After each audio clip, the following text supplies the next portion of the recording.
Welcome to the Slop Farm. Enjoy the video.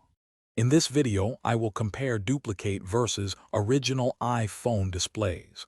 We'll explore the critical distinctions between these two types of screens, helping you understand what sets them apart.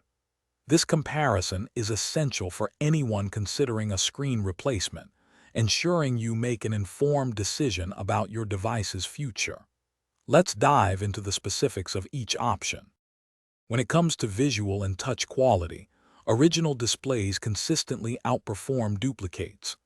Genuine screens offer precise color accuracy and impressive brightness, often exceeding 600 nits. Duplicate displays, however, can exhibit washed-out colors and less vibrant imagery. Furthermore, the touch responsiveness and smooth haptic feedback you expect from an iPhone are often compromised with non-original parts, leading to a less satisfying user experience.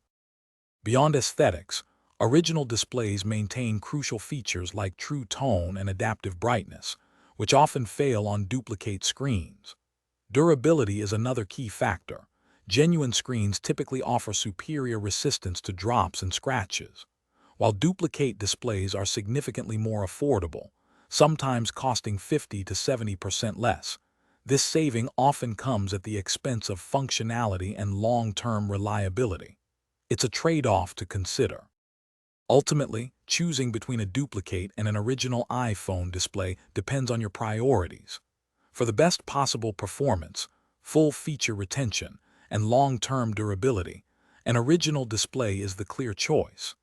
If budget is your primary concern, and you're willing to accept some compromises in quality and features, a duplicate screen might suffice. Always ensure your chosen display is installed by a qualified technician for optimal results. Thanks for watching. Consider subscribing if we helped you today.